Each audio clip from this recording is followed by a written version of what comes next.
नमस्कार मंडळी मंडळी आपल्या या चॅनलमध्ये आपण नुकतेच 12 व्हिडिओ प्रकाशित केलेले आहेत, ज्यामध्ये आपण सर्व 12 राशी व त्यामधील असलेल्या नक्षत्रांची सुद्धा संपूर्ण सखोल माहिती करून घेतलेली आहे, ज्यामुळे प्रत्येक राशीमधील असलेल्या व्यक्तींचं स्वभाव दर्शन, करिअर, आरोग्य याबद्दलची खूप सुंदर माहिती आपल्याला मिळायला मदत होते आणि ज्याचा उपयोग आपल्याला निश्चितपणे आपलं व्यक्तिमत्व अजून जास्त बहारदार, आकर्षक बनवण्यासाठी, तसेच करिअर निवडीसाठी, उच्च शिक्षण घेण्यासाठी, नोकरी, व्यवसाय याबद्दलचं करिअर शोधण्यासाठी अतिशय उत्तम होणार आहे.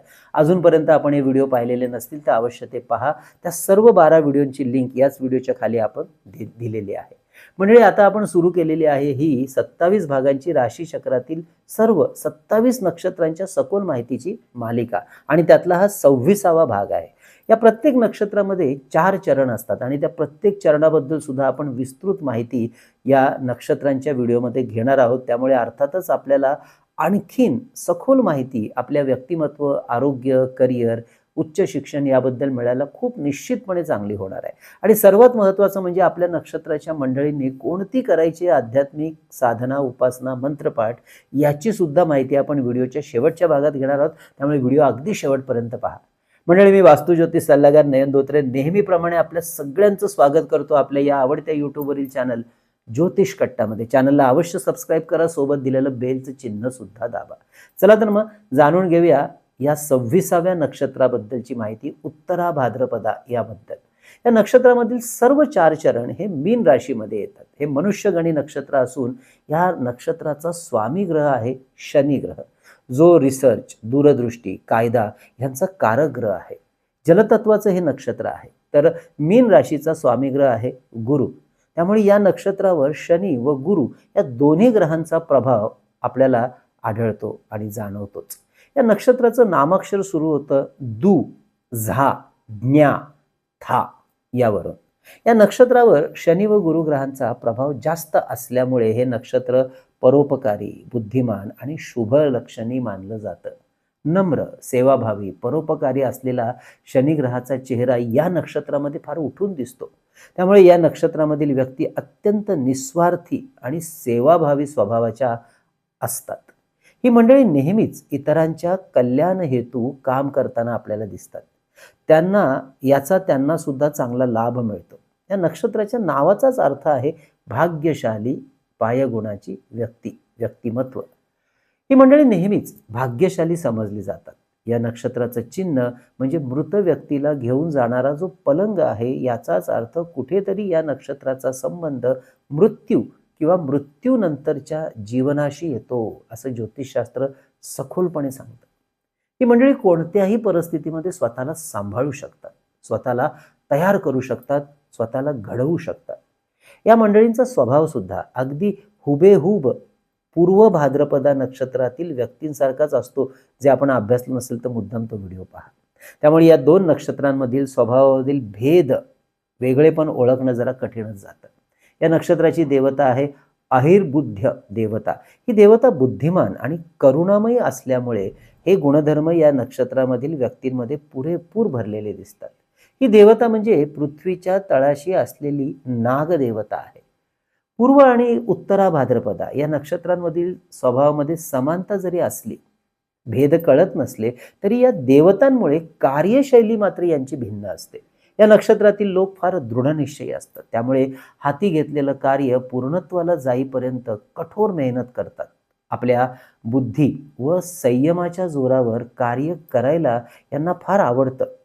लोकांना त्रास देणं, समोरच्यावर सूड उगवणं अशा गोष्टींचा वापर ही मंडळी कधीच करताना दिसत नाहीत. उलट समोरच्याला क्षमा करण्यात यांचा विश्वास अधिक असतो. यांच्या व्यक्तिमत्वामध्ये एक प्रकारची शांत राहण्याची ऊर्जा अप्रतिम असते. त्यामुळे यांच्या सहवासात येणाऱ्या लोकांना सुद्धा हा अनुभव येतो आणि यामुळेच लोक यांचा सहवास पसंत करतात. ही मंडळी वरून कितीही शांत, संयमी वाटत असली तरी अत्यंत हुशार असतात आणि एखाद्या प्रसंगात, कार्यात तितकेच राजकारणी डोक्याच्या, बुद्धीच्या, विचारांच्या सुद्धा असतात. त्यामुळे त्यांच्या मूळ कुंडलीमध्ये शनी ग्रह शुभ स्थितीमध्ये असतो, अशी मंडळी राजकारणात प्रचंड यशस्वी होताना दिसतात. यांची दूरदृष्टी कमालीची सुंदर असते. त्यामुळे भविष्याच्या दृष्टीने यांनी वर्तमानात घेतलेले निर्णय प्रचंड यशस्वी होतात आणि तितकेच अचूक सुद्धा ठरतात. दृढ इच्छाशक्ती, कधीही माघार न घेणाऱ्या या मंडळी असतात जेव्हा यांच्या मूळ कुंडलीमध्ये शनिग्रह शुभ असतो. याच्या उलट शनिग्रह जर कुंडलीमध्ये यांच्या अशुभ असेल तर परिस्थितीशी जुळवून घ्यायला यांना जमत नाही. त्यामुळे चिडचिडेपणा यांच्या स्वभावातला वाढताना दिसतो. चुकीच्या हट्टी स्वभावामुळे व्यवहारामध्ये नुकसान करून बसतात. कळतं पण वळत नाही, अशी काहीची परिस्थिती या मंडळींची होऊन जाते. दूरदृष्टीच्या अभावामुळे बऱ्याच ठिकाणी मागे सुद्धा पडतात. राजकारणात मेहनत घेऊन सुद्धा मनासारखं यश मिळत नाही, तर काही वेळेला स्वभावामध्ये कमालीचा आळशीपणा सुद्धा भरलेला दिसतो व एखाद्या प्रसंगात पार्शालिटीचा वापर फार मोठ्या प्रमाणात करतात. मात्र तरीही यांच्या एकंदरीत जर आपण व्यक्तिमत्वाचा अभ्यास केला शुभ अशुभ, तर या व्यक्ती नेहमी सर्व प्रकारच्या परिस्थितीमध्ये आनंदी राहतात. लहान सहान गोष्टींचा बाऊ करत बसत नाहीत, सोडून देतात. तर याच छोट्या छोट्या गोष्टींमध्ये स्वतःचा आनंदही शोधतात आणि आनंदी राहतात सुद्धा. अनुभवातून शिकायला या मंडळींना नेहमीच आवडतं, स्वतःच्या आणि दुसऱ्यांच्या अनुभवातून सुद्धा. मीन राशीच्या गुरुग्रहाचा चांगलाच प्रभाव या नक्षत्रावर असतो. त्यामुळे एखाद्या साधू संताप्रमाणे यांचं वागणं, व्यवहार आणि बोलणं असतं. वागण्यामध्ये एक प्रकारची सात्विकता असते, परिपक्वता असते, जी त्यांच्या व्यवहारातून सुद्धा आपल्याला सहजपणे जाणवते. सर्वांचं कल्याण व्हावं, भलं व्हावं, सर्वांच्या आयुष्यात नेहमी आनंद भरून राहावा, अशी नेहमीच यांची सत्प्रवृत्ती आपल्याला आढळून येते. तसा त्यांचा स्वभाव असतो आणि अगदी तसेच त्यांचे समाज जीवनामध्ये कार्यसुद्धा असते. त्यामुळे समाजात लोकसुद्धा यांच्यावर पूर्ण विश्वास ठेवतात. यांच्या सहवासामध्ये राहायला लोकांना फार आवडतं. यांचं ऐकायला सुद्धा लोकांना आवडतं. लोकांना यांच्या सहवासात सुरक्षित वाटतं. यांची कार्यक्षेत्र सुद्धा अशीच असतात ज्यामध्ये समाजसेवा, समाज कल्याणाची कामं येतात. तसेच ज्योतिषशास्त्र, अंकशास्त्र, वास्तुशास्त्र, हस्तरेखाशास्त्र, धर्मशास्त्र, न्यायशास्त्र, इतिहास, संशोधन, पुरातत्वशास्त्र अशा विषयामध्ये या मंडळींना करिअरमध्ये खूप चांगली गती आणि प्रगती साधता येते.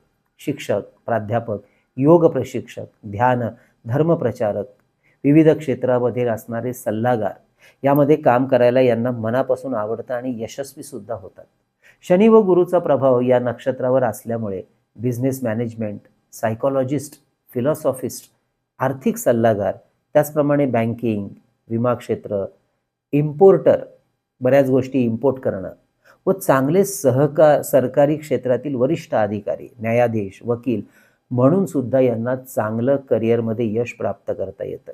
तसेच एखाद्या शैक्षणिक, समाजसेवी किंवा धार्मिक संस्थानांच्या ट्रस्टी पदावर ही मंडळी फार सचोटीने काम करताना दिसतात किंवा स्वतःच असा एखादा ट्रस्ट स्थापन करून समाज आणि धर्म यांची सेवा करतात. इतिहासाच्या कामामध्ये सुद्धा यांना खूप चांगली आवड असते. खाद्यपदार्थांचे हे व्यापारी, दुकानदार होऊ शकतात, हॉटेल व्यावसायिक, त्याचबरोबर नाटक, सिनेमा यामधील कलाकार सुद्धा होण्यामध्ये यांना रस असतो. लेखक, कवी, संशोधक म्हणून यांना चांगलं यशही करिअरमध्ये मिळतं. वैवाहिक आणि एकंदरीत सामाजिक जीवन सुखी आणि समाधानी असतं. अर्थात मूळ कुंडलीमधील ग्रहयोग कसे आहेत यावर बऱ्याचशा गोष्टी कमी अधिक प्रमाणामध्ये आपल्याला बदलताना दिसतात आणि आढळून सुद्धा येतात. हे विसरून चालणार नाही. घरापासून लांब राहून किंवा घरापासून लांब जाऊन यांचा भाग्योदय होताना दिसतो.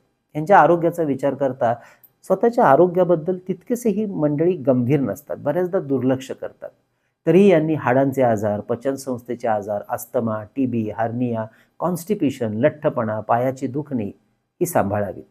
आध्यात्मिक साधना आणि उपासना यांचा विचार करता या मंडळींनी विष्णू आणि महादेव म्हणजे शिव आणि शिवशंकराची साधना, महाविष्णूंची साधना उपासना अवश्य करावी. रोज जमलं तर नवनाग स्तोत्र, विष्णू सहस्त्र नामावली, महामृत्युंजय मंत्र, ओम नमः शिवाय या मंत्राचा जप करता आला तर फार उत्तम. अंगावर 8 मुखी किंवा 11 मुखी रुद्राक्ष या मंडळींनी अवश्य धारण करावं. तर आपल्या पूजेमध्ये सुदर्शन यंत्र, महामृत्युंजय यंत्र, गुरुग्रह यंत्र अवश्य स्थापन करून त्याचं रोज दर्शन घ्यावं, पूजा करावी. म्हणजे आता आपण जाणून घेऊया या नक्षत्रामध्ये येणाऱ्या 4 चरणानुसार यांचं स्वभाव गुण वैशिष्ट्य. पहिल्या चरणामध्ये जन्म घेतलेली मंडळी अत्यंत महत्वाकांक्षी असून यांच्यामध्ये आत्मविश्वास अगदी ठासून भरलेला असतो. त्यामुळे कोणत्याही प्रकारच्या कामामध्ये ही मंडळी पुढे असतात आणि यशस्वी सुद्धा होतात. तर दुसरे चरण, या दुसऱ्या चरणातली मंडळी अत्यंत हुशार व्यक्तिमत्वाच्या असतात. नवनवीन गोष्टी शिकायला यांची नेहमी तयारी असते. ही मंडळी क्विक लर्नर असतात. तेजस्वी असतात आणि यांचा ऑरा अत्यंत सकारात्मक आणि प्रभावी असतो. तर तिसऱ्या चरणामध्ये जन्म घेतलेली मंडळी सुखी, समाधानी आणि आनंदी व्यक्तिमत्वाची असतात. सर्व प्रकारच्या वातावरणामध्ये ही मंडळी सदैव आपल्या परीने आनंदी राहण्याचा प्रामाणिक प्रयत्न करतात. सकारात्मक असून खुल्या आणि आधुनिक विचारांच्या या व्यक्ती असतात. तर चौथ्या चरणामध्ये जन्म घेतलेल्या मंडळी हे अत्यंत हुशार आणि चलाख, चतुर व्यक्तिमत्वाच्या असतात. शार्प माइंडेड असतात. परंतु यांचं बोलणं आणि विचार कधी-कधी समोरच्या लोकांना कंटाळा आणतात, इरिटेट करणारी असतात. कोणत्याही कामामध्ये शॉर्टकट मार्गाचा अवलंब ही मंडळी करतात. जेवढं काम सोपं असेल तोच मार्ग निवडतात आणि त्याच पद्धतीने काम करण्याचा प्रयत्न करतात. हार्ड मेहनत करायला नाही आवडत.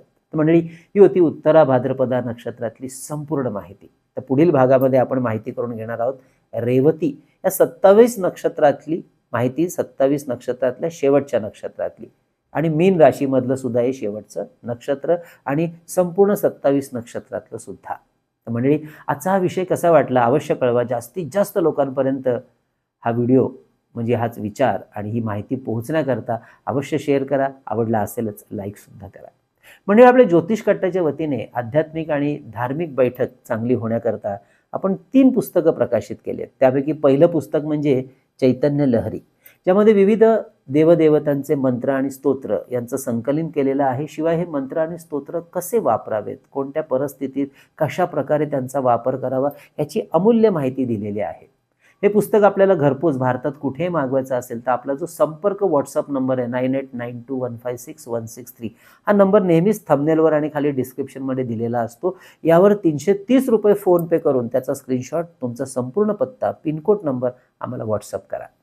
तसेच मंडळी, श्री सप्तशती गुरुचरित्रसार हा परमपूज्य टेंबेस्वामी महाराजांनी लिहिलेला 700 ओव्यांचा अप्रतिम ग्रंथ 151 रुपये फोनपे करून आपण मागवू शकता. तर अष्टोत्तर शतनामावली हे पुस्तक, ज्यामध्ये 108 नावं विविध देवता आणि महत्त्वाच्या ग्रहांची संकलित केलेले आहे, हे सुद्धा 151 रुपये फोनपे करून आपण मागवू शकता.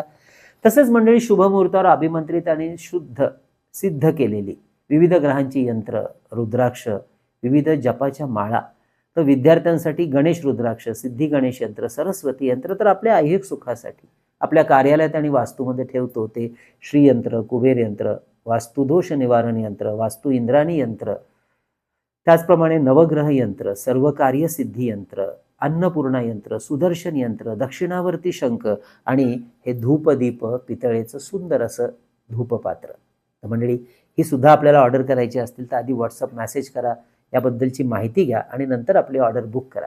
तसेच मंडळी, ज्यांना ऑनलाईन आमच्याकडून वास्तू आणि ज्योतिष विषयातलं सशुल्क मार्गदर्शन घ्यायचं असेल त्यांनी सुद्धा आधी व्हॉट्सअप मेसेज करा, माहिती घ्या आणि त्यानंतर आपली अपॉइंटमेंट बुक करा. अर्थात ही जे अपॉइंटमेंट आहे घेतल्यानंतर मार्गदर्शन जे आहे ते ऑनलाईन पद्धतीने फोनवरून केले जात असतं. मंडळी, कसा वाटला आजचा व्हिडिओ अवश्य कळवा. पुढच्या भागात रेवती नक्षत्राबद्दल जाणून घ्यायला पुन्हा एकदा आपल्या या चॅनलला भेट द्या. तोपर्यंत कळावे लोभाय असावा. धन्यवाद.